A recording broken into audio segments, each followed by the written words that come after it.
Assalamu alaikum everyone, welcome back to Life with Nikhil, a new vlog. So I apologize first of all कि मेरा vlog थोड़ा सा late हो चुका है बिकॉज़ मैं बिल्कुल ठीक नहीं थी मेरी तबीयत, एंड ऊपर से मेरी आवाज़ एकदम बैठ गई थी। I was unable to speak properly, तो इसी वजह से थोड़ा डिले हो चुका है। बहरहाल चाहे कुछ भी हो जाए, व्लॉग तो आना ज़रूरी है। बस ऐसे तैसे करके किसी तरह से शूट करके आपके लिए मैं एक छोटे मोटे से रमज़ान प्रेप आइडियाज़ लेकर आई हूँ, जो ज़्यादा एक्सट्रीम नहीं है। और उससे पहले मैं ये एक बात ज़रूर बोलना चाहूँगी कि मैं ज़्यादातर फ्रीज़ की हुई चीज़ें नहीं प्रिपेयर करूँगी, बिकॉज़ मेरे हस्बैंड इतने ज़्यादा फ्रीज़ किए हुए चीज़ें खाना पसंद नहीं करते, जैसे कि समोसे हो गए या फिर दही बड़े हो गए, all that stuff, because he is against that. यानी कि वो कहते हैं कि सारी चीज़ें फ़्रेश ही बनाना चाहिए। सो इंशाल्लाह जब भी मैं आपके साथ बनाऊँगी, मैं आप लोग के साथ ज़रूर शेयर करूँगी। सो उससे पहले ये सारी चीज़ें, जो मसाले वग़ैरह बहुत ज़्यादा यूज़ होते हैं, स्पाइसेस वग़ैरह बहुत ज़्यादा यूज़ होते हैं रमज़ान में, तो उससे पहले ही ये सारी चीज़ें तैयार करके रखेंगे तो थोड़ी-सी आसानी हो जाएगी। तो जो मैं यहाँ पर ना ज़ीरा अच्छे से भून लिया है, और साथ ही साथ में धनिया भी अच्छे से भून कर ठंडा होने के बाद इनको दरदरा सा कूट लिया है, यानी कि पाउडर बनाकर रख लिया था। आप लोग बताइए कि आपकी रमज़ान प्रिपरेशंस वगैरह कैसी चल रही है। आई होप आप लोग अच्छे से रमज़ान का वेलकम करने के लिए ऑल सेट है। अल्लाह हम सब को अच्छे से अच्छी इबादत करना नसीब फरमाए और सबकी सेहत भी साथ दे, क्योंकि चाहे आप कितना भी इरादा करें, अगर सेहत साथ नहीं दी तो कुछ भी नहीं कर सकेंगे।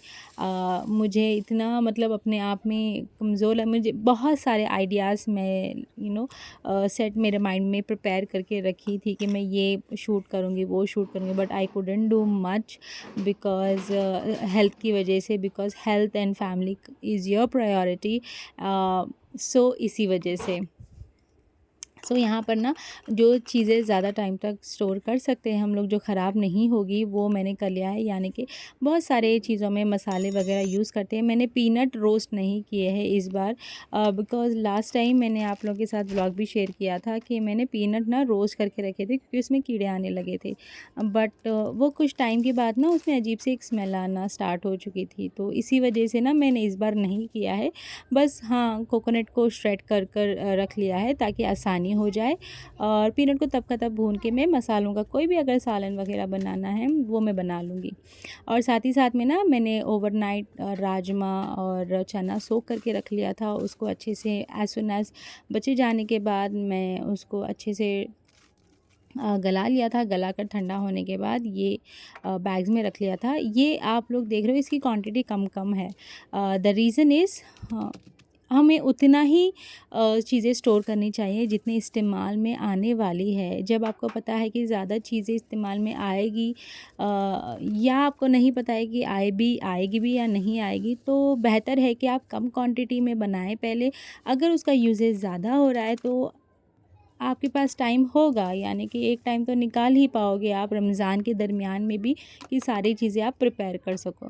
सो इसलिए मैंने क्वांटिटी कम रखी है राजमा और चना की, बिकॉज़ उससे एसिडिटी वगैरह भी होती है और हमारे यहाँ पे गर्मी भी बहुत ज़्यादा होती है, तो ज़्यादा खाना प्रेफर नहीं करते, बट हाँ ऑन एंड ऑफ चलता है।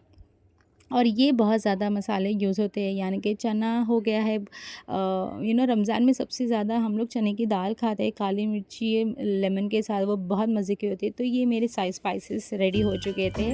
और साथ ही साथ में कसूरी मेथी, हाउ कैन वी फॉरगेट कसूरी मेथी, ये बहुत ज़्यादा यूज़ होती है, बहुत सारे सालन में इस्तेमाल होती है। तो मैंने इसको अच्छे से लाकर साफ़ कर मैंने इसे भूनने के लिए रख दिया था। और मेक श्योर आप कसूरी मेथी फ्रिज में स्टोर करें, अदरवाइज़ इसमें कीड़े आ जाएंगे। और इसको अच्छा ठंडा होने के लिए मैंने थोड़ा सा ना क्लॉथ पे स्प्रेड करके रख लिया था। अच्छे से स्प्रेड करने के बाद इसको मैंने स्टोर कर लिया था कांच की बॉटल में। और इसके साथ साथ ना ये चीज़ें, यानी कि हो गई है चिली फ्लेक्स, ये भी थोड़ा ना मैं आजकल थोड़ा ज़्यादा ही इस्तेमाल करना शुरू की हूँ। पहले ना मैं बाहर से ख़रीद कर ला रही थी, इस बार सोचा कि ये ट्राई करके देखते हैं। तो बस मैंने ना कुछ अराउंड 25 टू 30 के मैंने ले लिया था लाल मिर्च, उसको अच्छे से थोड़ा-सा भून लिया था। भूनने के बाद इसको तोड़ना है हमको जितना ज़्यादा हो सके, यानी कि एक में 2-3 पीसेस तो आप कर ही लोगे। उसके बाद आपको निकालने हैं सारे सीड और उसके बाद आपको ये रफली चॉप करने का है। ये मेरा थोड़ा-सा ज़्यादा हो चुका था, बट आप इससे इतना ज़्यादा मत करिएगा। और सीड्स और चिली फ्लेक्स जो भी है वो मिक्स करके रख लीजिए। धनिया का पाउडर ना थोड़ा ज़्यादा ही यूज़ होता है मेरे पास, इसलिए कुछ ज़्यादा बचा था तो मैंने थोड़े बड़े कंटेनर में यूज़ कर लिया था। और जो ऑन एंड ऑफ ज़्यादा यूज़ होता है, यानी कि मेरे इन हैंड रीचेबल हो, वो मैंने एक अलग छोटे से बॉटल में रख लिया था।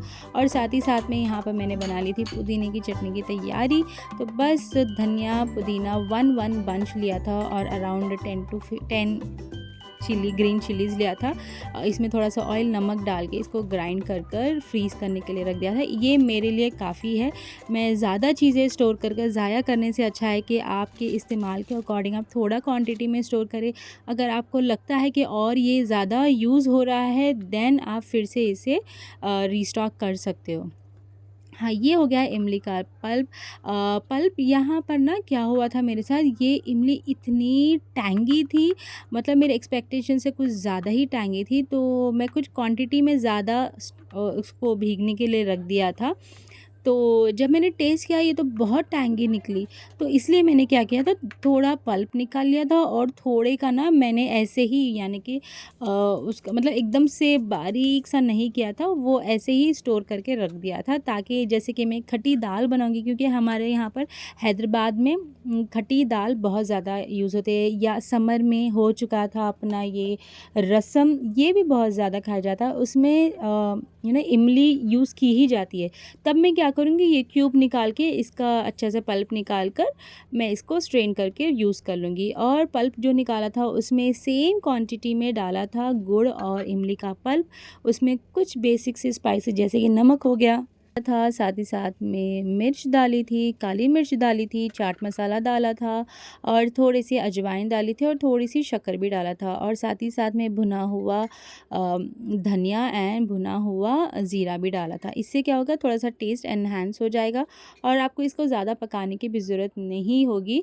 अजवाइन इसीलिए डाला था ताकि ये थोड़ा डाइजेशन के लिए भी अच्छा हो जाएगा। बस ये सारे मसाले डालने के बाद 1-2 दफ़ा मैंने स्टर किया, स्टर करके इसे ठंडा होने के लिए साइड में रख दिया। ये भी मैं कम क्वांटिटी में बना रही थी, यानी कि हाफ़ कप से भी कम क्वांटिटी में लेके मैंने बनाया है, सो दैट चीज़ें जितनी बना रहे हैं वो सारी इस्तेमाल में आए, ना कि ज़ाया हो फ्रिज में पड़े। ये आराम से चल जाएगी, यानी कि मेरे ख़्याल से ये रमज़ान से ज़्यादा ही चलेगी। Let's see, I will definitely share you guys कि मेरे जितनी भी मैंने प्रिपरेशन की है वो कितनी इस्तेमाल में आई है या कितनी ज़ाया हुई है, ताकि जब भी नेक्स्ट टाइम में मैं कोई भी प्रेप करूँ, मेरे ये सारी चीज़ें मेरे माइंड में हो कि मुझे क्या ज़्यादा बनाना है और क्या लिमिट करने का है। आप लोग बताइए, आप लोगों की रमज़ान की तैयारी वगैरह कैसी चल रही है? ये पकाना वगैरह की चीज़ें ना मैं मोस्टली प्रेफर करती हूँ, यानी कि 1 हफ़्ता पहले या 3-4 दिन पहले, उससे पहले मोस्टली मेरे यहाँ पर I feel the most important thing is cleanliness.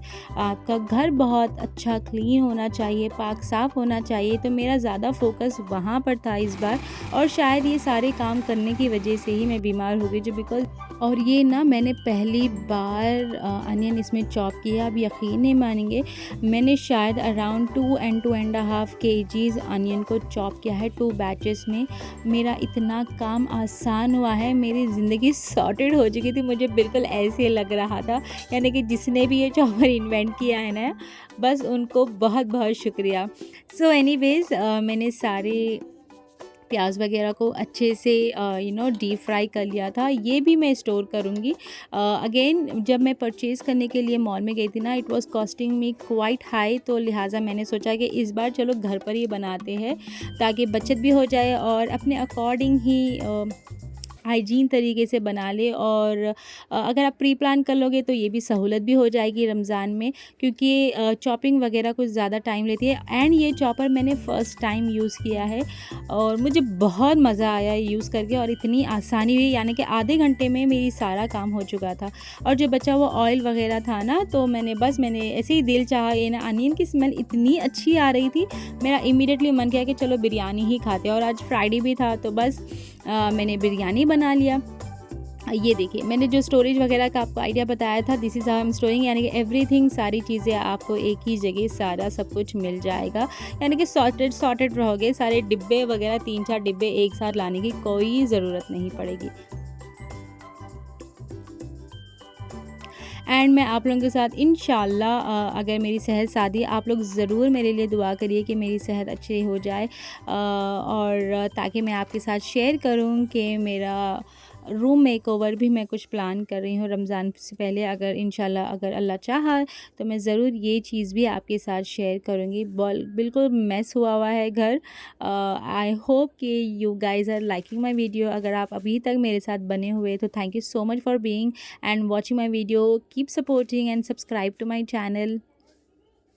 And ये सारी अनियन वगैरह हो चुकी थी, तो बस मैं मेरी क्या क्या बनाने वाली हूँ उसके अकॉर्डिंग, मुझे कितनी अनियन लगेगी वन गो में, उसके अकॉर्डिंग मैं सेग्रीगेट कर कर बॉक्सेस में, यानी कि मेरे पास ऐसे ही पुराने जो बिरयानी के पार्सल्स वगैरह आते हैं ना, वो डब्बे पड़े हुए थे, बस उसमें थोड़ा सा एक्सपेरिमेंट कर रही थी मैं, क्योंकि मैंने इससे पहले कभी भी अनियन फ्राई करके स्टोर नहीं किए हैं। ये भी मेरा फ़र्स्ट एक्सपीरियंस होगा जो कि मैं आप लोगों के साथ शेयर कर रही हूँ। एक में मैंने क्या किया था, पेपर रख दिया था, लेट्स सी कि कौन सा ज़्यादा टाइम तक अच्छा क्रंची मेंटेन करता है। ज़िप-लॉक बैग में इसीलिए नहीं रखा है बिकॉज़ अगर हम दूसरी चीज़ें ज़िप-लॉक बैग के ऊपर रखेंगे तो यानी कि सारी अनियन जो है क्रश्ड हो जाएगी, जो कि मैं नहीं चाहती थी, इसलिए मैंने ऐसे बॉक्सेस में स्टोर करके रखा है। एंड यहाँ पर देखते-देखते मेरी बिरयानी भी तैयार हो चुकी थी और इतने मज़े की बनी थी। इस बार मैंने बनाई थी लखनवी बिरयानी, चाट मसाला एंड टमाटो वगैरह डालकर, इतनी यम्मी खट्टी मीठी बिरयानी बनी थी, बहुत मसालेदार बनाई थी, बहुत मज़े की बनी थी। तो that's it for today guys. Hope you like my video. अगर अच्छा दिखा है वीडियो तो ज़रूर लाइक, शेयर और सब्सक्राइब कीजिए और ऐसे ही सपोर्ट करते रहिए। अगर आपके पास कुछ बेहतरीन आइडिया है तो शेयर करिए। Thank you so much for watching. खुदा